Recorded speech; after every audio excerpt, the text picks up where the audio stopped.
da luta do Santos, que é a luta contra o rebaixamento e que envolve outros times campeões do mundo, campeões brasileiros, campeões da América. Com a vitória do Bahia, um campeão brasileiro, ontem sobre o Fluminense, Bahia chegou a 37 pontos em 31 jogos. O Cruzeiro tem 37 pontos em 29 jogos. Vai encarar o São Paulo nessa rodada. O Corinthians, que joga hoje contra o Furacão, 37 pontos em 30 jogos. O Santos, que desafia o Flamengo em Brasília, 34 pontos em 30 jogos. O Goiás, 32 pontos em 30 jogos. O Vasco, 31 pontos em 30 jogos. O Coritiba e o América estão menorzinhos, porque na pontuação a situação deles é delicadíssima. Essa é a briga do rebaixamento e a gente fala agora da vitória do Bahia.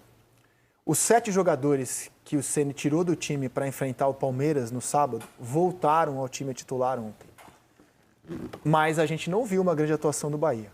Pelo contrário, eu acho que tem mais coisas positivas a se falar do time reserva do Fluminense que do time titular do Bahia ontem. E eu acho que essa atuação de ontem reforça o sentimento que eu tinha com relação à decisão do Ceni em poupar o time em São Paulo contra o Palmeiras. Acho que o Bahia tinha condições de ter sido um time competitivo em São Paulo também.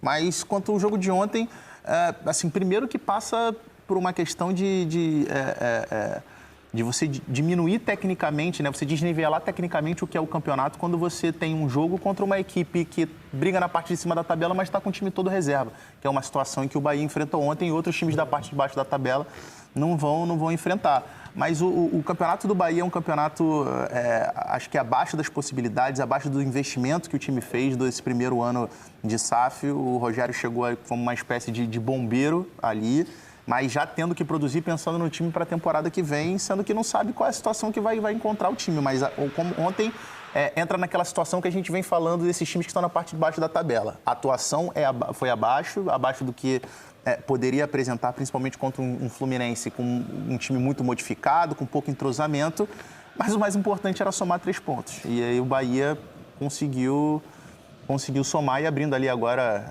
5 pontos, né, para o primeiro time dentro da Agora, do ponto de vista do Fluminense, do ponto de vista do Bahia, o que fica é a vitória. Do ponto de vista do Fluminense, Renata, o que o jogo de ontem pode apresentar de alternativa, se é que pode, na sua visão, para a decisão de sábado? Antes do jogo começar, eu imagino que estava todo mundo pensando assim, o Fluminense vai com o time reserva, o Bahia vai dominar as ações, está jogando em casa, vai dominar o jogo. E aí começa o jogo e não é isso que acontece, né? Eu acho que o jogo ele surpreendeu muito em termos de comportamento. Então, era um Fluminense com garotos. O Alexander estava de titular, e aí levanta a questão para sábado se vai ser utilizado como titular ou reserva e tal. Mas recheado de ou jogadores contratados ou jogadores de Xerém, enfim. Bolas na trave, finalizações, um Fluminense, assim, sem pressão, leve, com muita gente querendo mostrar trabalho, né?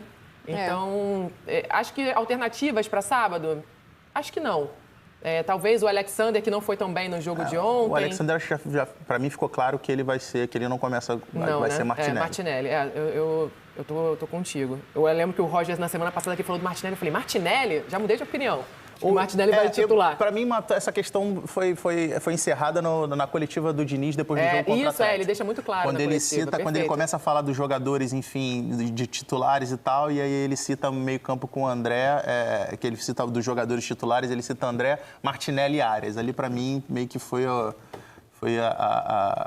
certeza de que o Martinelli inicia o jogo, a decisão de sábado.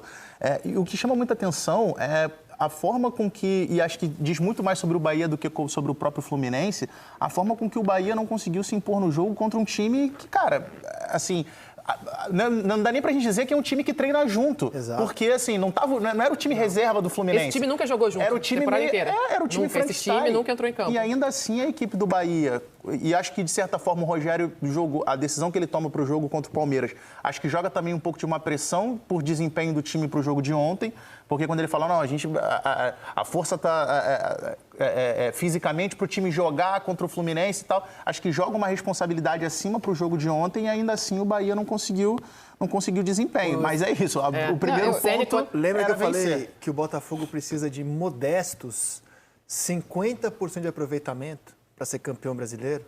O Bahia, com o Ceni, tem 55% de aproveitamento. Eu rodo aqui o que é o Bahia nos 9 jogos dirigidos pelo Rogério Ceni. São 5 vitórias e 4 derrotas. Nenhum empate. O Bahia melhorou com o Ceni, né? Você acha que melhorou? Melhorou, achou alternativas, mas eu acho que nem o Rogério Ceni, nem o Renato Paiva no trabalho muito anterior... gol, né? Eu gosto muito desse elenco do Bahia. Eu acho que esse elenco do Bahia ele poderia entregar mais.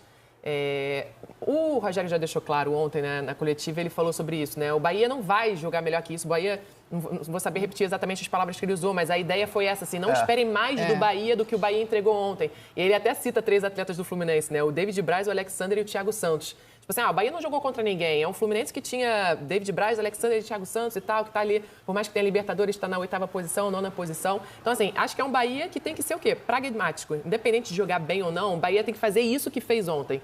Segurar o resultado, agora, né? E ganhar os 3 pontos. Vai jogar bem ou não? Vai jogar bonito ou não? Não vai. Então, assim, é um trabalho que vai ter que fazer, e talvez, eu acho, né, que o torcedor já entendeu isso, para as próximas partidas aí. E o que vale a pena ressaltar também, que joga a favor do Bahia, são os 5 jogos que vai fazer em casa. Na verdade, fez um ontem e tem mais 4. Atlético Paranaense, deixa eu olhar minha colinha aqui, Cuiabá, São Paulo e Galo. Então são 5 jogos em Salvador. Isso é muito importante para o Bahia. Agora, isso tem que passar, até por brigar na parte de baixo da tabela. A gente está vendo a tabela do Bahia, mas tem que passar muito Cuiabá por em casa, Furacão em casa, Corinthians fora, São Paulo em casa, América fora e Galo em casa. Tem mais 4 jogos em casa. Isso, dos 7 que restam. Mas tem que passar por uma solidez defensiva maior. A porque defesa o Bahia é um é time que problema. produz pouco ofensivamente, é pouco efetivo ofensivamente. A gente viu nos últimos jogos sofrendo. Ontem não foi vazado, mas a gente viu nos últimos jogos o Bahia Mas não sendo foi vazado com por acaso, facilidade. né?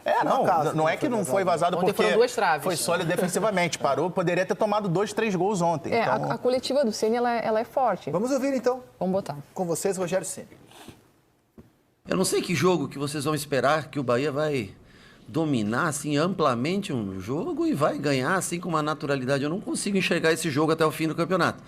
Mas eu vejo que o nosso time vai competir até o fim do campeonato, vai brigar por cada resultado e vai deixar tudo. Eu achei que o torcedor teve uma impressão boa no final do jogo.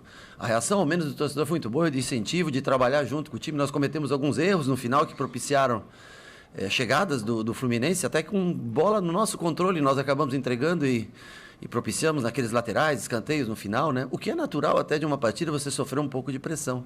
Mas fisicamente está todo mundo no limite, com cansaço, 3 em 3 dias, né? O jogo foi... Nós jogamos quarta, sábado, terça, estamos 7 dias fora de casa, só viajando em aeroporto, dorme fora, chega.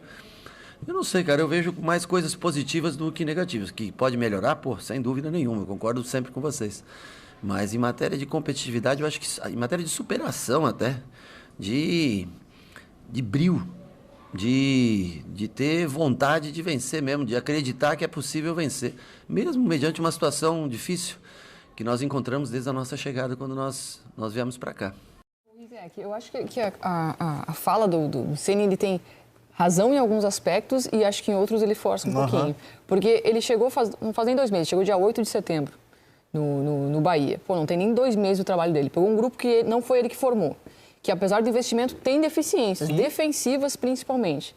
Então o papel dele é o quê? É pontuar. Acho que até ofensivas também. Ofensivas também, mas eu acho que o principal problema para mim, se a gente tiver que elencar, é a defesa do Bahia. Então eu entendo esse lado dele. A expectativa talvez é maior em cima do Bahia do que o Bahia pode entregar, mas ao mesmo tempo estar contente com o que o Bahia está entregando, então, é pedir um pouquinho demais. O objetivo é escapar do rebaixamento. Aí eu olho esse painel aqui, são 3 frentes, né, dos times que brigam contra a degola, eles precisam cuidar. A matemática, né, os pontos que eles têm que atingir para escapar, os jogos que restam, o desempenho, sem desempenho você não soma ponto, e a parte psicológica. O Cruzeiro, na matemática, é o que está melhor, porque ele tem 37 pontos, como o Bahia, mais 2 jogos a menos. E 1 jogo a menos que o Corinthians, com os mesmos 37 pontos. Na matemática, o Cruzeiro está melhor. Na cabeça, eu acho que o Santos, sinceramente, é o time que no momento está vindo bem. Tomou de 7, mas foi abraçado pela torcida. Isso é uma loucura, né? Loucura. Que nesse momento loucura. O ambiente que era para estar um horror, de ficou bom depois de perder de 7. A torcida abraçou contra o Coritiba. Terminou o jogo contra o Corinthians de sorriso